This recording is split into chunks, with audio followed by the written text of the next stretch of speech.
Hello everyone, welcome to वेदीफाइल। तो आज हम बात करते हैं हाइब्रिडाइजेशन की। किसकी? हाइब्रिडाइजेशन की बात करने जा रहे हैं हम। इससे पहले हमने पढ़ा था वीबीटी के बारे में, और वीबीटी ने हमें क्या बताया था? वैलेंस बॉन्ड थ्योरी ने क्या बोला था? उसने बोला था कि डिफरेंट तरह की अगर ओवरलैपिंग हो रही है तो हमें अलग अलग तरह के बॉन्ड देखने को मिलते हैं। बट वहां पर हमने जब उसके ड्रॉबैक्स पढ़े थे तो ड्रॉबैक में हमने क्या देखा था? उसने क्या बोला था? फॉर एग्जाम्पल CH4 की बात कर लेते हैं, तो वहां पर 3 बॉन्ड तो किससे बन रहे थे? 3 बॉन्ड 1s 2p ओवरलैपिंग से बन रहे थे, जबकि एक बॉन्ड की मैं बात करूं वो काई से बन रहा था? वो बन रहा था हमारा 1s 2s ओवरलैपिंग से बन रहा था। बात क्लियर है? दैट मींस वीबीटी क्या बोल रहा था कि वहां पर बॉन्ड के नेचर अलग अलग थे, वो सारे बॉन्ड की स्ट्रेंथ, बॉन्ड की लेंथ, वो सब अलग अलग थी, ऐसा हमें वैलेंस बॉन्ड थ्योरी ने बोला था। बट वो चीज सही नहीं थी। बट जब हमने CH4 की स्ट्रक्चर देखी, वहां पर सारे बॉन्ड हमें कैसे मिले? वहां सारे बॉन्ड हमें आइडेंटिकल मिले। दैट मींस वहां पर उसकी एक ड्रॉबैक रह गई थी। तो उस ड्रॉबैक को दूर करने के लिए एक कॉन्सेप्ट निकल के आया जिसे हमने कहा हाइब्रिडाइजेशन कॉन्सेप्ट। तो आज हम उसी हाइब्रिडाइजेशन कॉन्सेप्ट को बहुत डिटेल में पढ़ने जा रहे हैं। बात क्लियर है? देखिए, hybridization concept is given by Pauling for explaining the equivalent nature of covalent bond in a molecule। क्या बोला मैंने? हाइब्रिडाइजेशन कॉन्सेप्ट था, वो किसने दिया था? वो दिया गया था पॉलिंग नाम के साइंटिस्ट ने, और उनने एक्सप्लेन किया कि जो किसी मॉलिक्यूल के अंदर कोवलेंट बॉन्ड होते हैं उन सब का नेचर कैसा होता है? इक्विवेलेंट होता है। दैट मींस एक जैसा नेचर होता है उन सभी बॉन्ड का। बात क्लियर है? ऐसा किसने कहा था? पॉलिंग साइंटिस्ट जो थे हमारे, उन्होंने बताया था हाइब्रिडाइजेशन कॉन्सेप्ट के अंदर। अब सबसे पहले बात आती है हाइब्रिडाइजेशन का मतलब क्या है, क्या उसकी डेफिनेशन होगी? तो डेफिनेशन क्या होगी, सुनिए। The orbital having almost similar energy are intermixed with each other and redistribute their energy to form new orbital in equal number having same shape, size and energy. क्या बोला मैंने ये बोला हाइब्रिडाइजेशन एक ऐसा कॉन्सेप्ट है, एक ऐसी चीज, ऐसा प्रोसेस है जिसके अंदर ऑर्बिटल्स का इंटरमिक्सिंग होती है, जिसके अंदर ऑर्बिटल्स की क्या होती है? इंटरमिक्सिंग होती है आपस में, और वो अपनी एनर्जी को रिडिस्ट्रीब्यूट करते हैं। रिडिस्ट्रीब्यूट करके क्या करते हैं? रिडिस्ट्रीब्यूट करके वो नए ऑर्बिटल का फॉर्मेशन करते हैं जिनकी साइज, शेप, एनर्जी बिल्कुल सेम होती है। बात क्लियर है? और उन नए ऑर्बिटल्स को कहा जाता है हाइब्रिड ऑर्बिटल। क्या कहा जाता है? उन्हें कहा जाता है हाइब्रिड ऑर्बिटल। और उस फिनोमिना को कहा जाएगा जिसमें हाइब्रिड ऑर्बिटल का फॉर्मेशन होता है हाइब्रिडाइजेशन। बात क्लियर है? हाइब्रिडाइजेशन का मतलब क्या हुआ? अब शॉर्ट में कैसे बोलेंगे इसके? देखिए, हाइब्रिडाइजेशन एक वो प्रोसेस है जिसके अंदर डिफरेंट ऑर्बिटल्स आपस में इंटरमिक्स होते हैं, अपनी एनर्जी को रिडिस्ट्रीब्यूट करते हैं और नए ऑर्बिटल्स का फॉर्मेशन करते हैं जिनकी साइज, शेप और एनर्जी एकदम सेम होती है। उन्हें कहा जाता है हाइब्रिड ऑर्बिटल, और इस पूरी प्रोसेस को कहा जाता है हाइब्रिडाइजेशन। बात क्लियर है? समझ में आए हाइब्रिडाइजेशन की डेफिनेशन क्या होती है? एंड दीज हाइब्रिड ऑर्बिटल, और जो नए हाइब्रिड ऑर्बिटल फॉर्म होते हैं वो स्पेस में कुछ इस तरह ओरिएंटेड होते हैं जिससे उनके बीच में मिनिमम से मिनिमम क्या हो? रिपल्शन हो। बात क्लियर है? समझ में आया क्या हुआ? वो जो नए हाइब्रिड ऑर्बिटल बनते हैं वो अपने आप को स्पेस में कुछ इस तरह अरेंज कर लेते हैं जिससे उनके बीच में मिनिमम से मिनिमम क्या हो? रिपल्शन हो। बिल्कुल टेंशन मत लीजिए, हम इनका 3D एग्जांपल्स के साथ बिल्कुल समझेंगे कि किस तरह हाइब्रिडाइजेशन प्रोसेस होती है, कैसे हाइब्रिड ऑर्बिटल का फॉर्मेशन होता है और किस तरह वो आपस में अरेंज होते हैं। ये सब हम बहुत डिटेल में पढ़ेंगे। अभी हम कुछ थ्योरेटिकल पोर्शन पढ़ लेते हैं, उसके बाद प्रैक्टिकल अप्रोच पे आ जाएंगे। बात क्लियर है? नेक्स्ट पॉइंट देखिए, the central atom is undergo hybridization. जब हम हाइब्रिडाइजेशन की बात कर रहे होंगे तो हमेशा और हमेशा सेंट्रल एटम को ही कंसिडर करके हाइब्रिडेशन की बात करेंगे। दैट मींस कि वहां पर सेंट्रल एटम का हाइब्रिडेशन क्या होगा, उसमें क्या होगा, उसमें क्या होगा, ऐसे करके हम बात करेंगे हाइब्रिडाइजेशन की। This process takes place before bond formation. जब बॉन्ड का फॉर्मेशन नहीं होता है उससे पहले ये सब प्रोसेस होती है। कब? सबसे पहले क्या होता है बताइए? सबसे पहले ओवरलैपिंग प्रोसेस होती है। ओवरलैपिंग प्रोसेस से ही क्या होगा? वहां पर हाइब्रिड ऑर्बिटल्स का क्या होगा? फॉर्मेशन होगा। दैट मींस बॉन्ड बनने से पहले की प्रोसेस कौन सी होती है? हमारी हाइब्रिडाइजेशन होती है। In hybridisation fully filled, half filled, empty orbital can participate. Hybridisation के अंदर सभी तरह के ऑर्बिटल जो भी होते हैं मेरे, वो सब पार्टिसिपेट करते हैं। जैसे फुल्ली फील्ड ऑर्बिटल भी पार्टिसिपेट करता है, हाफ फील्ड ऑर्बिटल भी करता है, एम्प्टी ऑर्बिटल भी करते हैं, ये सब हाइब्रिडेशन में पार्टिसिपेट करते हैं। Each hybrid orbital is having 2 lobes. Her hybrid orbital में आप देख पा रहे हैं यहां पर दो लोब होती है, एक होती है मेजर लोब, बिल्कुल आप ऊपर की तरफ देख पा रहे हैं एक मेजर लोब है, और एक होती है माइनर लोब जो आपको नीचे की दिखाई दे रही है, जिसकी छोटी लोब दिखाई दे रही है वो है हमारी माइनर लोब। और अगर मैं बात करूं बॉन्ड किस लोब से फॉर्म होगा, बॉन्ड हमारी जो मेजर लोब होगी, जो बड़ी वाली लोब आपको ऊपर की तरफ दिखाई दे रही है, उस पोर्शन से बॉन्ड का फॉर्मेशन होता है। बात क्लियर है, बात समझ में आई।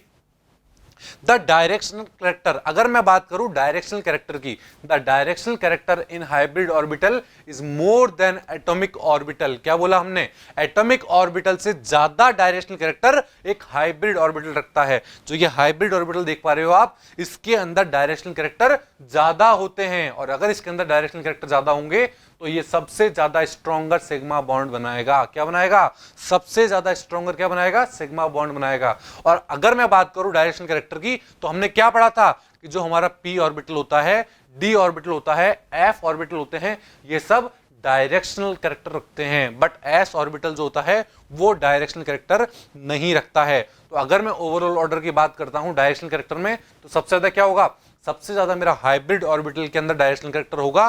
दैट मींस सबसे ज्यादा स्ट्रॉन्ग बॉन्ड मेरे हाइब्रिड ऑर्बिटल बनाएंगे। उसके बाद मेरे p ऑर्बिटल को ले सकते हैं हम, और उसके बाद आ जाएगा s ऑर्बिटल। दैट मींस ये मेरा ऑर्डर हो जाएगा डायरेक्शनल कैरेक्टर का। बात क्लियर है, समझ में आया यहां तक। अब हम बात करते हैं टाइप ऑफ हाइब्रिडाइजेशन की, कि टाइप ऑफ हाइब्रिडाइजेशन क्या होगा। तो उसके अंदर मैं सबसे पहले स्टार्ट करता हूं sp हाइब्रिडाइजेशन। क्या बोलते हैं, sp हाइब्रिडाइजेशन की बात करते हैं। तो देखिए, in this hybridization one s and one p orbital are mixed together and redistribute their energy to form two hybrid orbital having same shape, same size and energy are known as sp hybrid orbitals. क्या बोला मैंने, sp hybridisation में क्या होगा, एक s orbital और एक p orbital, आप देख पा रहे हैं एक s ऑर्बिटल है और एक p ऑर्बिटल मैंने लिया है, और मैं p को यहां बोल रहा हूं कि मान लीजिए मैंने यहां px लिया है। बात क्लियर है, आप कोई भी p ऑर्बिटल ले सकते हैं, यहां पर px ले सकते हैं, py ले सकते हैं, pz ले सकते हैं, बट यहां हम बोल रहे हैं हमने px लिया है। बात क्लियर है, तो एक s ऑर्बिटल एक px ऑर्बिटल आपस में दोनों क्या होंगे, दोनों आपस में इंटरमिक्स होंगे और अपनी एनर्जी को रिडिस्ट्रीब्यूट करेंगे, और रिडिस्ट्रीब्यूट करके नए ऑर्बिटल का फॉर्मेशन करेंगे। और नए ऑर्बिटल क्या कहलाएंगे, वो नए ऑर्बिटल आप कहला रहे हैं हाइब्रिड ऑर्बिटल। आप देख पा रहे हैं वो जो मेरे s और p थे वो चेंज हो चुके हैं, किसके अंदर, हाइब्रिड ऑर्बिटल के अंदर चेंज हो चुके हैं।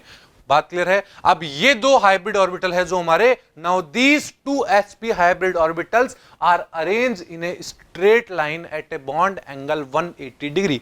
बिल्कुल आप देख पा रहे हैं, अब ये दोनों जो मेरे हाइब्रिड ऑर्बिटल थे वो दोनों आपस में किस फॉर्म में अरेंज हो गए हैं, वो लीनियर फॉर्म के अंदर अरेंज हो गए हैं, और उनके बीच का बॉन्ड एंगल कितना दिखाई दे रहा है आपको, 180 डिग्री दिखाई दे रहा है। बात क्लियर है, दैट मींस ये मेरा क्या था, ये मेरा sp हाइब्रिडाइजेशन था, जिसके अंदर एक s ऑर्बिटल और एक p ऑर्बिटल ने पार्टिसिपेट किया था। वहां से दो हाइब्रिड ऑर्बिटल का फॉर्मेशन किया, और उन दोनों ने आपस में लीनियर वे में अरेंज होकर एक लीनियर मॉलिक्यूल बना दिया है। बात क्लियर है, और उनके बीच का एंगल 180 डिग्री है। फॉर एग्जाम्पल मैं बात करता हूं BeF2, एक एग्जाम्पल लेते हैं BeF2। तो BeF2 में मैं बात करूं, सेंट्रल एटम कौन सा होगा, जिसकी इलेक्ट्रोनेगेटिविटी कम होगी, तो Be मेरा जो है बेरिलियम, वो मेरा यहां पर सेंट्रल एटम है। तो सेंट्रल एटम की हाइब्रिडेशन निकालेंगे हम। तो देखिए, अगर मैं Be की ग्राउंड स्टेट कॉन्फ़िगरेशन की बात करता हूं, तो ग्राउंड स्टेट कॉन्फ़िगरेशन क्या होगा, 2s2। दैट मींस यहां पर क्या Pb है, बिल्कुल Pb है, बट वो वैकेंट है। बेरिलियम के अंदर p ऑर्बिटल वैकेंट होते हैं। बात क्लियर है यहां तक। तो देखिए 2s2 2p0 में ये लिखता हूं ग्राउंड स्टेट कॉन्फ़िगरेशन Be का। बात क्लियर है।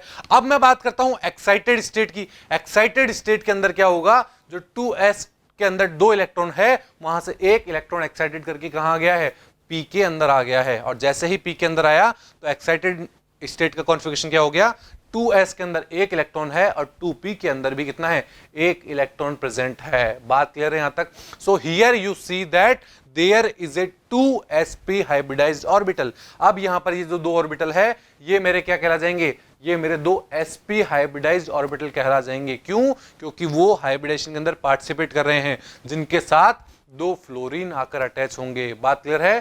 2 sp hybridize orbital of Be, so it undergo sp hybridization, और इन दोनों की होने की वजह से ये sp हाइब्रिडाइजेशन में जाएगा। बात क्लियर है?